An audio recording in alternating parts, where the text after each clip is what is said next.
Alexander Kane did not believe in second chances. When his father's gold watch vanished, his command was ice. Search her bag. Her, Stephanie Martins, the black maid who'd cared for his bedridden mother for 3 years, froze as security closed in. The staff held their breath. From her wheelchair, Beatrice Kane raised her trembling hand and spoke words that would shatter her son's certainty. Touch that girl, and you'll regret it for the rest of your life. Welcome to Life in Stories, where truth reveals itself in unexpected moments. If you're new here, hit subscribe. We share powerful stories about justice, redemption, and the courage to stand for what's right. Drop a comment telling us where you're watching from. Now, let's begin. The Kane residence didn't touch the ground. It commanded it. 37 floors of glass and steel piercing the Manhattan skyline like a shard of ice. The penthouse suites spread across the entire top level, a kingdom suspended in the clouds. Inside, luxury didn't announce itself.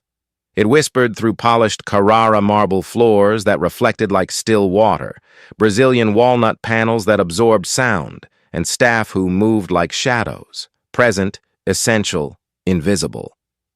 Alexander Kane built his world on 3 principles: precision, control, and the understanding that sentiment was a weakness he couldn't afford.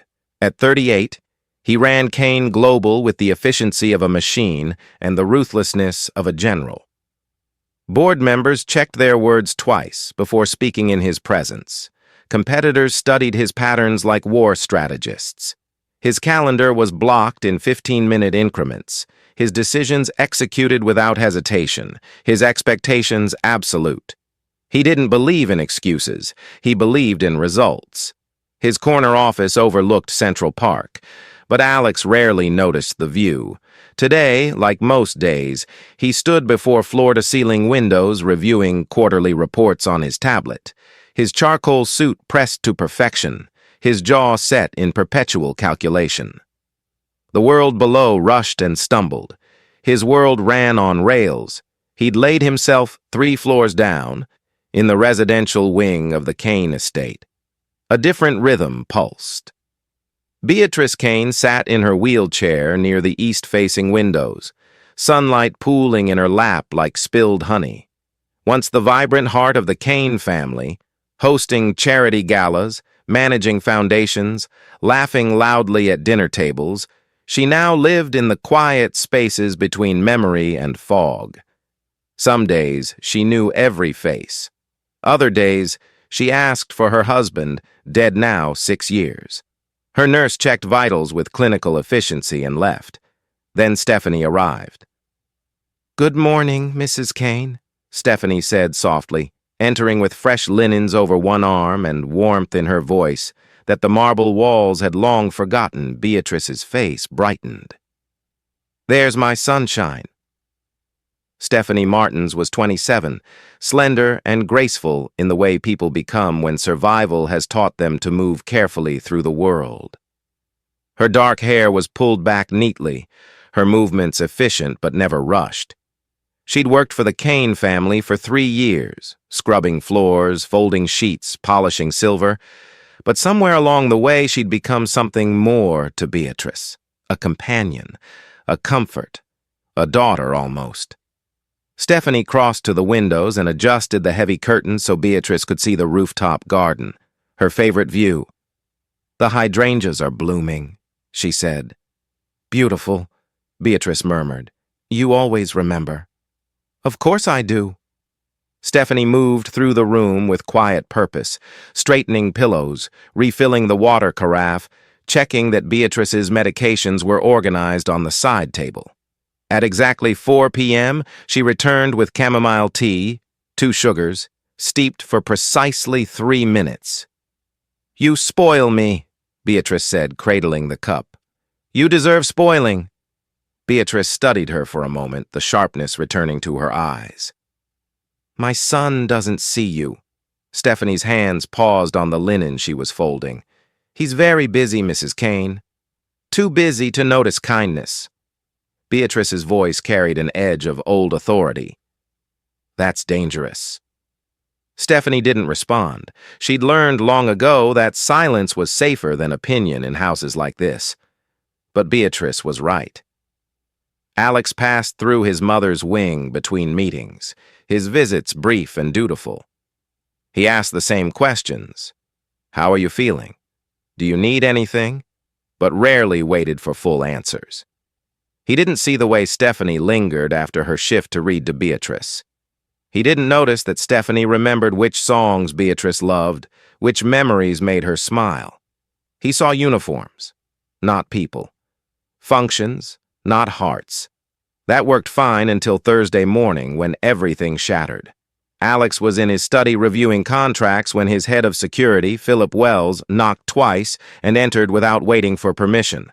A violation of protocol that made Alex's eyes lift sharply.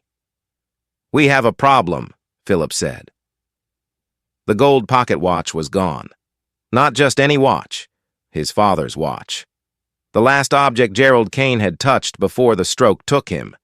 It had sat in a locked glass case in the hallway outside Beatrice's suite, protected by both sentiment and a security system that cost more than most people's homes.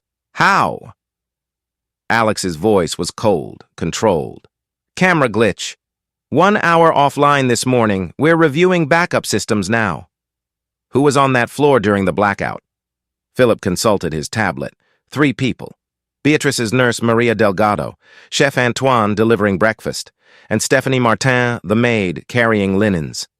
Something hardened behind Alex's eyes. He rose from his desk, his mind already calculating probabilities, motives, opportunities. Sentiment evaporated. This was theft. This was betrayal. "Summon all staff to the main hall," he said. "Now." 20 minutes later, the household staff stood assembled in the marble-floored entrance hall beneath the crystal chandelier that cost more than their combined yearly salaries. 15 people, maids, chefs, drivers, assistants, standing rigid, confused, afraid. Alex descended the stairs like judgment itself.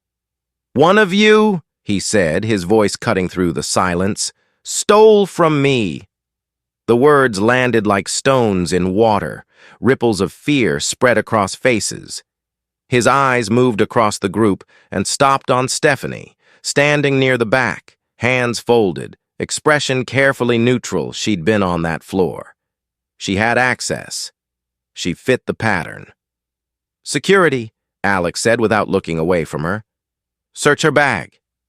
Stephanie's breath caught, her hands tightened on the strap of her blue cleaning bag. Around her, the other staff shifted, some averting their eyes, some staring in shock. 2 guards stepped forward. Stephanie didn't move, didn't speak, just stood there, the weight of accusation crushing the air from her lungs. Then, from the hallway entrance, a thin voice cut through the tension like a blade. "Alexander, stop." Every head turned. Beatrice Kane sat in her wheelchair, pushed forward by her nurse, her frail hands gripping the armrests. Her voice trembled, but her eyes were sharp, furious. "Mother, someone stole—" "That girl," Beatrice interrupted, her words precise despite her frailty, "has been more loyal than your entire security team. If you search her, you will regret it." Alex's jaw tightened. The room held its breath, but pride, as always, outweighed doubt. "Proceed," he said. The guards opened Stephanie's bag and emptied it onto the marble console table. Cleaning gloves, a small leather Bible, hand lotion, a folded photograph of a young boy, her brother, and a pack of tissues. No watch, no jewelry, nothing. Silence stretched like a wire about to snap. Alex's expression didn't change. "Stephanie Martins, you're suspended pending investigation." Something inside Stephanie cracked, but her face remained still. She nodded once, turned, and walked toward the exit, spine straight, eyes forward. Behind her, Beatrice's hands curled into fists. And for the first time in years, Alexander Kane felt the faintest tremor of uncertainty. But he buried it quickly. Stephanie's apartment was a fifth-floor walk-up in Queens, the kind of building where the elevator rarely worked and the radiator clanged through winter nights like a prisoner rattling bars. It wasn't much, a studio with a kitchenette, a fold-out couch, walls thin enough to hear neighbors arguing. But it was hers, clean, paid for safe, until now. She sat on the edge of her bed, phone pressed to her ear, listening to the third employment agency that week deliver the same message in slightly different words. "I'm sorry, Miss Martins, but we're unable to place you at this time. The client requested someone with unblemished references." Unblemished. The word sat in her chest like a stone. "I was never charged with anything," Stephanie said quietly. "I was suspended pending investigation. There's a difference?"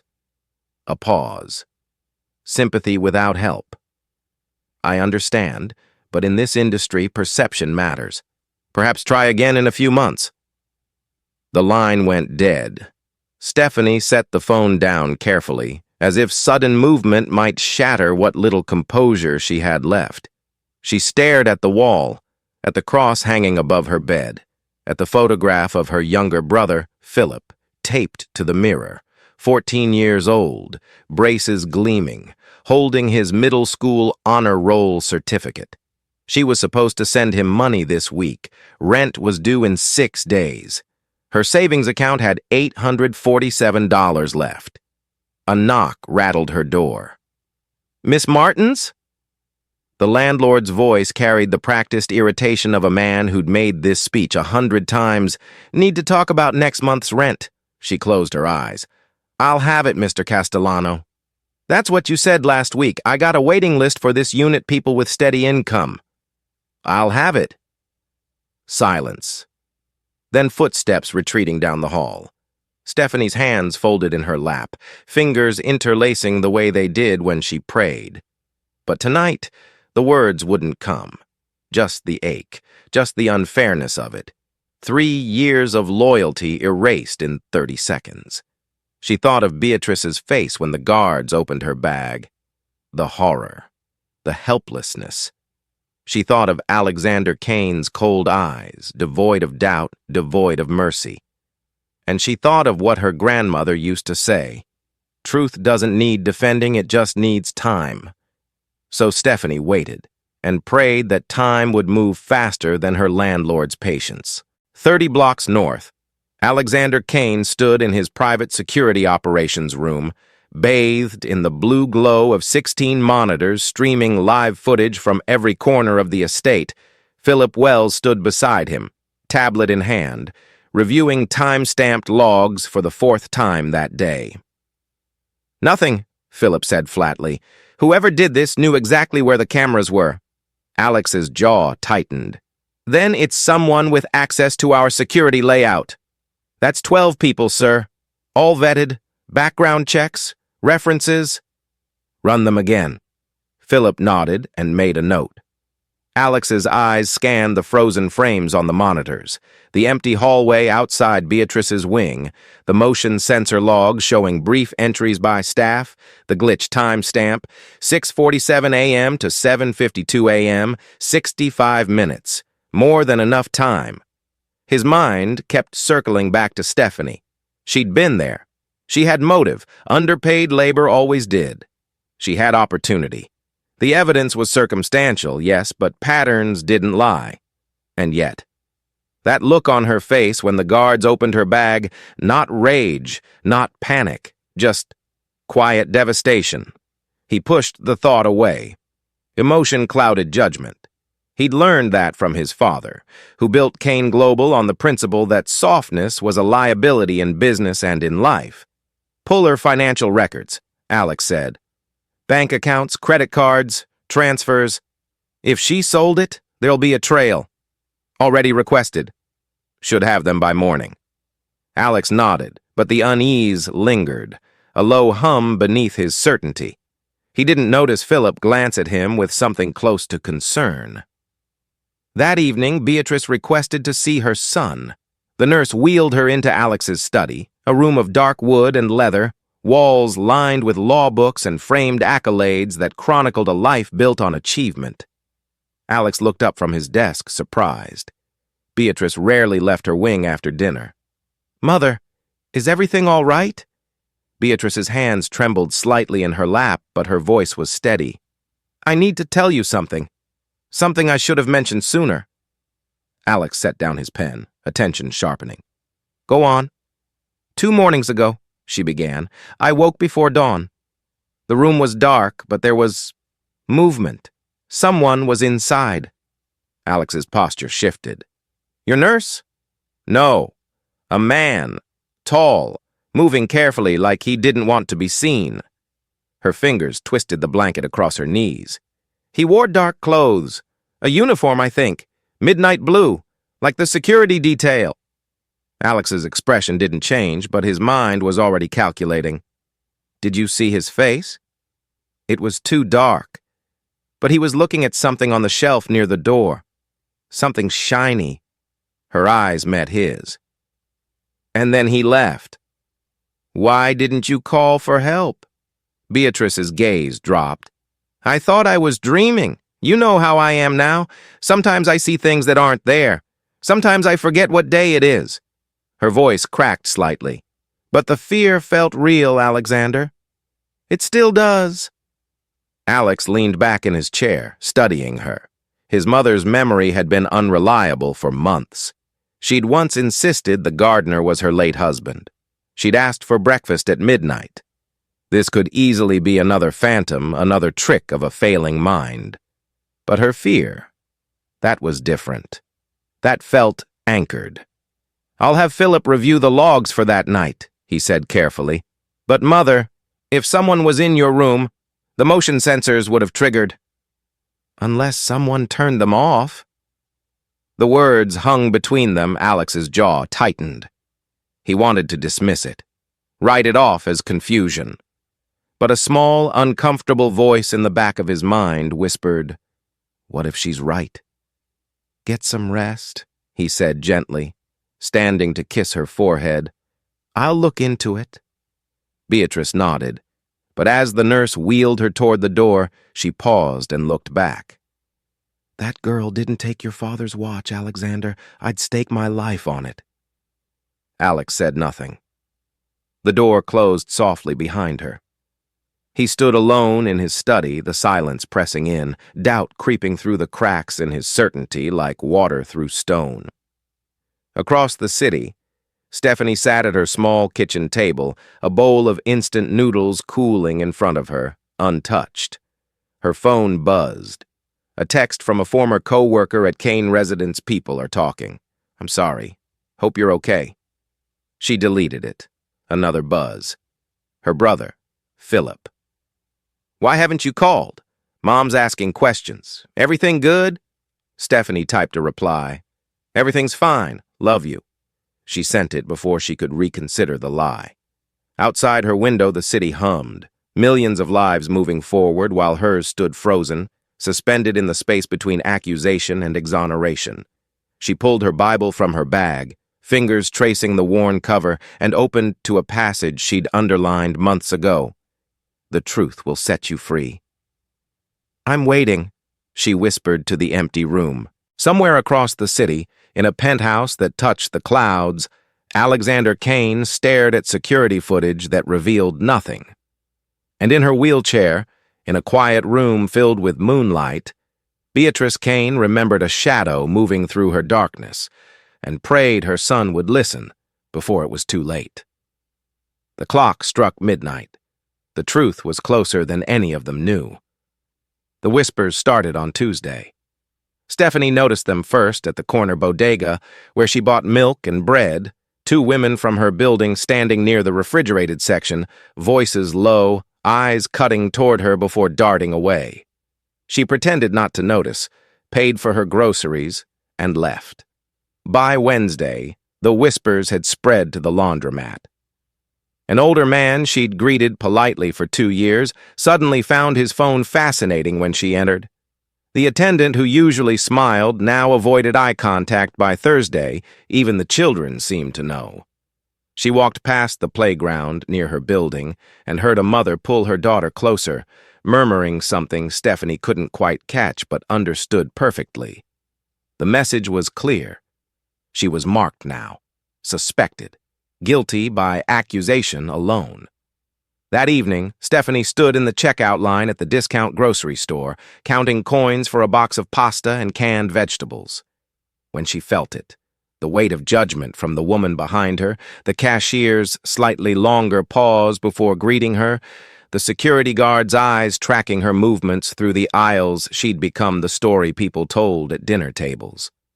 Did you hear about that maid who worked for the Kanes? Caught stealing from a billionaire, can you imagine? Except she hadn't been caught. She'd been accused, suspended, abandoned. The difference should have mattered. But in the court of public opinion, it didn't. Back in her apartment, Stephanie sat cross-legged on her bed, bills spread before her like accusatory fingers. Rent, overdue. Phone, final notice. Student loans for the nursing degree she'd abandoned when her mother got sick. Collections, her brother's school expenses, unpaid. The math was simple and brutal. She had 11 days before eviction, 3 job interviews canceled, 0 prospects. Her phone buzzed. Another text from Philip. Can you send $200 for the field trip? Everyone else is going. Stephanie stared at the message until her vision blurred. She typed, "Not this month, baby. I'm sorry."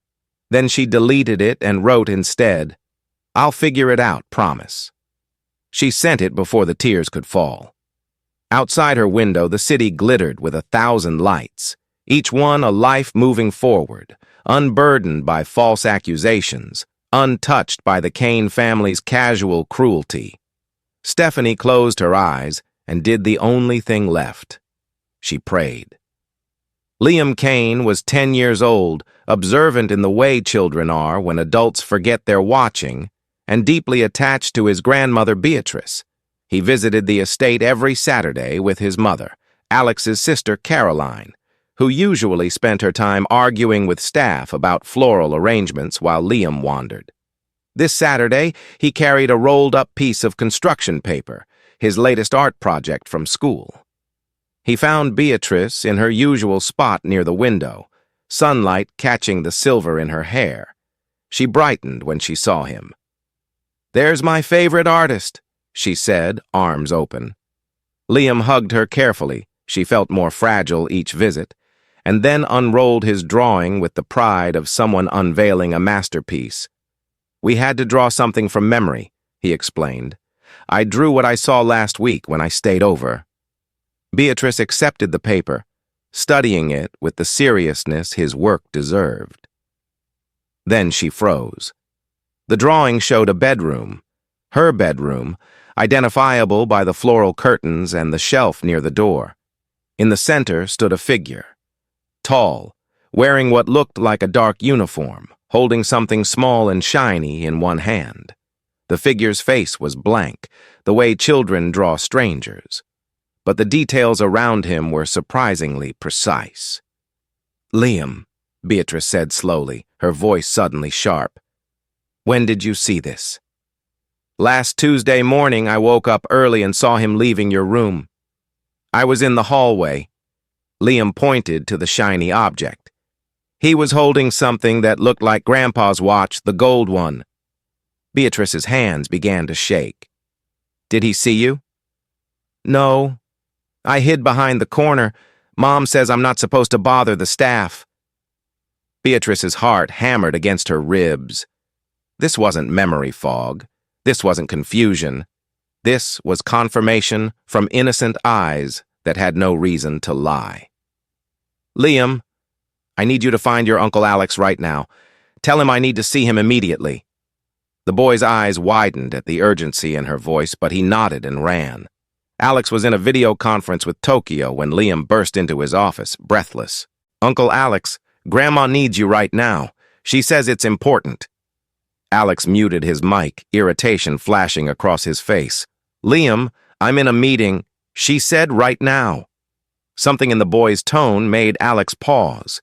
He glanced at the screen, at the executives waiting for his response, then back at his nephew's serious expression. "Reschedule," he told his assistant, closing the laptop. He found Beatrice in her room, clutching Liam's drawing like evidence at a trial. "Look at this," she said without preamble, thrusting the paper toward him. Alex took it, frowning. A child's drawing, crude stick figures, and his breath caught. The uniform, the shiny object, the bedroom setting. "Liam saw him," Beatrice said, her voice trembling with vindication and fear. "The man I told you about, the one in my room. Your nephew saw him with your father's watch." Alex's mind raced. Children's memories were unreliable. Liam could have seen anyone, could have imagined, but the details, the midnight blue uniform, the specific location, the timeline matching exactly when the watch disappeared. "When?" Alex demanded, looking at Liam. "Last Tuesday, early, before breakfast?" Tuesday, the day before the watch was reported missing, the day before Alex destroyed Stephanie's life. Alex's stomach dropped. "Stay here," he ordered, already moving toward the door. The security operations room had never felt smaller. Philip looked up from his station as Alex entered, his expression grim with purpose. "The secondary backup server," Alex said without preamble. "The one only we know about. Pull everything from last Monday night through Wednesday morning, every camera, every blind spot, everything." Philip's eyes widened. "Sir, that's 48 hours of footage across 30 cameras. It'll take—" Now. It took 90 minutes. Alex stood motionless, eyes fixed on the screens as Philip navigated through hidden backup files the main system never logged. Insurance against internal sabotage, a fail-safe his father had insisted on years ago. And there it was. Tuesday, 6:23 a.m. Hallway camera 7, the backup angle.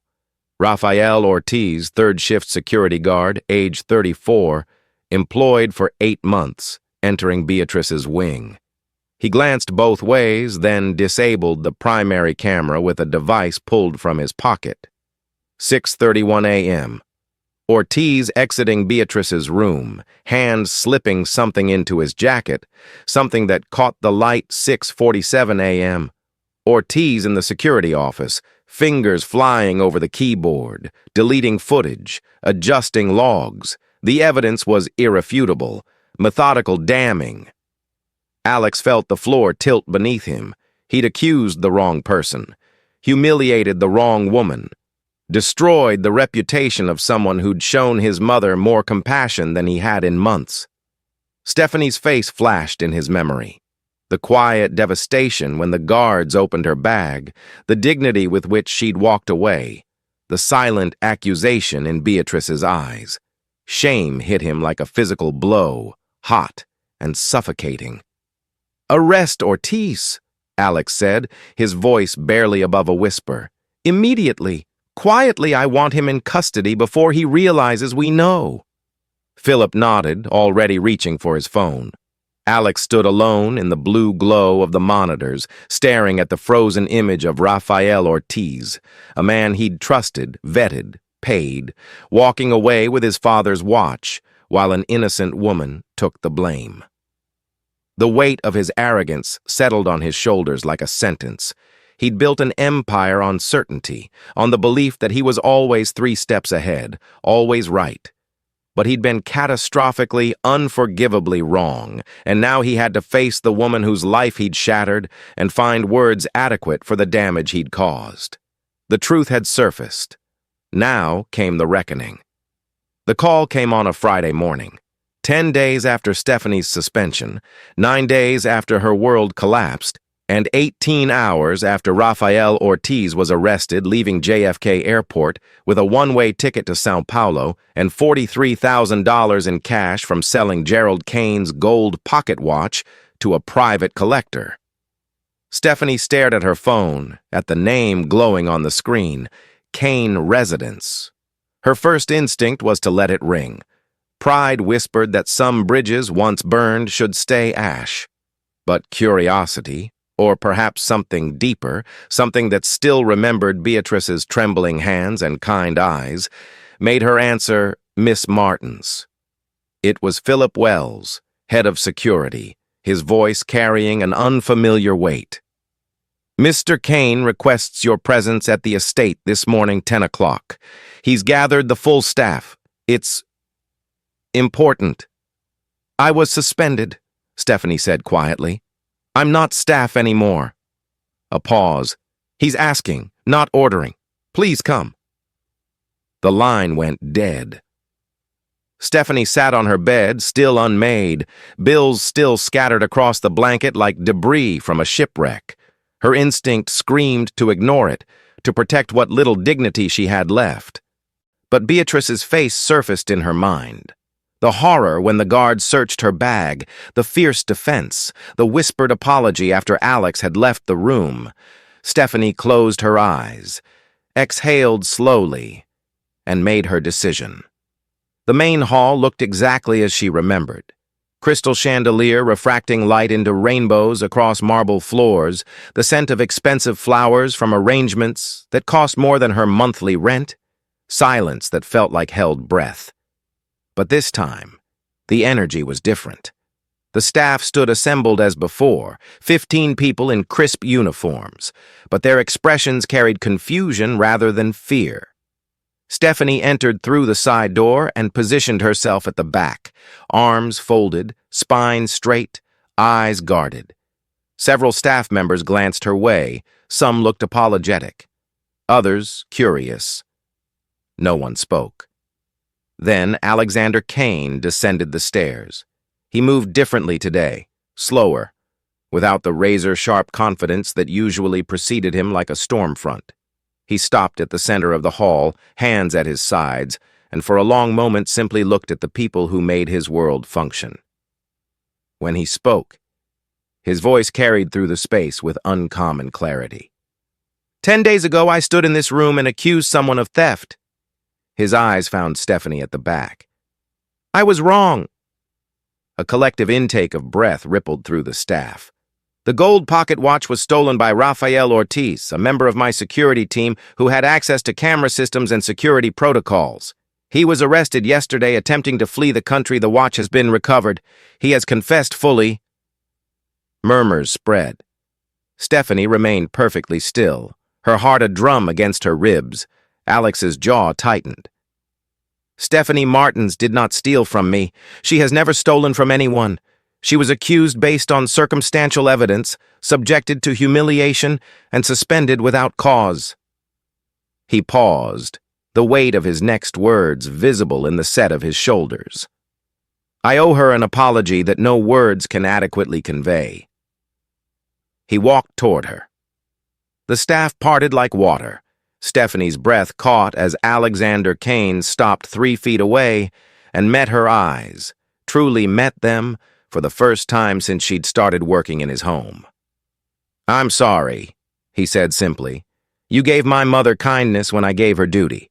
You showed loyalty when I showed suspicion. You deserved better. You deserved trust. His voice cracked slightly. I failed you completely. Stephanie's throat tightened. She'd imagined this moment 100 times, the vindication, the apology. But she'd never expected it to hurt this much, to feel like a wound reopening instead of closing. Thank you, she said quietly, because anything else felt too large for the space between them. From the hallway entrance, a soft voice called out, Alexander. Everyone turned. Beatrice Kane sat in her wheelchair, pushed forward by her nurse, her frail hands gripping the armrests, but her eyes sharp, fierce, proud. Alex crossed to her immediately and knelt beside her chair, something Stephanie had never seen him do. You were right, Mother, he said softly, but loud enough for the room to hear, again, as you always are about people.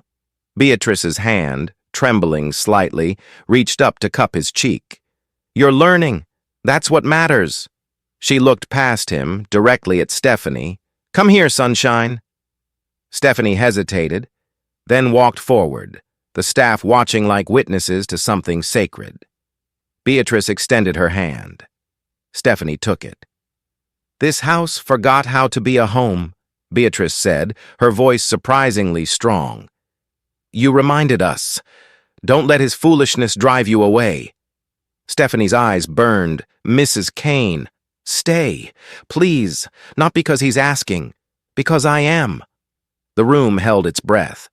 Stephanie looked at Beatrice's hopeful face, at Alex's guilt-shadowed eyes, at the staff who suddenly seemed less like strangers and more like people she'd shared something painful with. "I'll stay," she said finally. "But things need to change." Alex nodded immediately. "They will. I promise you that." The changes came swiftly. Within a week, Alex restructured staff protocols. He instituted mandatory respect training for all security personnel. He increased wages across the board and established an anonymous reporting system for grievances. He began learning names, asking questions, seeing the people who kept his empire running. It wasn't perfect. Old habits died hard, but the effort was genuine, visible, persistent. Stephanie returned to her duties, but the dynamics had shifted. Staff nodded to her in hallways. Alex greeted her by name. And Beatrice bloomed under her renewed care, her sharp days outnumbering her foggy ones. One afternoon, Stephanie entered Beatrice's room with chamomile tea and found Alex already there, sitting beside his mother's wheelchair, actually listening as she told stories about his father. "Thank you," he said simply, gesturing to the tea, "for everything you do." Stephanie nodded, set down the tray, and left them to their moment. She'd learned that some apologies weren't spoken. They were lived. 3 weeks after the confrontation, Liam visited again, bursting with pride over a science project. He found Alex in his office and stopped short. There, framed on the wall opposite the window, given equal prominence to Alex's Harvard degree and Forbes covers, hung Liam's crayon drawing. The man in the dark uniform, the shiny object, the bedroom setting. Beneath it, a small brass plaque read, "Sometimes innocence speaks softly. Listen." "You kept it," Liam exclaimed. Alex looked at the drawing, at the child's honest rendering that had revealed truth when expensive security systems failed. "It's the most important thing in this room," he said. "It reminds me that being smart isn't the same as being wise, and that sometimes the smallest voices carry the biggest truths." Liam beamed. From the doorway, unnoticed, Stephanie paused on her way past, saw the framed drawing, and felt something tight in her chest finally loosen. Justice hadn't come loudly. It had come through a child's crayon and an old woman's conviction and the slow, painful process of a proud man learning humility. She continued down the hall, chamomile tea in hand, steps lighter than they'd been in weeks. Behind her, in an office overlooking a city of millions, Alexander Kane stood before a child's drawing and remembered what his father once told him. "Build your empire on stone, but run it with heart." He'd forgotten the second part. He wouldn't forget again. Outside, the sun broke through Manhattan clouds, painting the glass tower gold, and for the first time in years, the Kane residence felt less like a fortress and more like a home. The watch had been found, but something far more valuable had been restored: dignity, trust, and the fragile, essential belief that truth, given time and courage, always finds its voice, even when it speaks in crayons and chamomile tea, and the quiet resilience of a woman who refused to let injustice define her. The story ended not with thunder, but with light, and that made all the difference. Thank you for watching. If this story moved you, please like and subscribe. It helps us reach more people who need to hear these messages. Share your thoughts in the comments below. What would you have done in Alex's position? We'll see you in the next story. Stay blessed.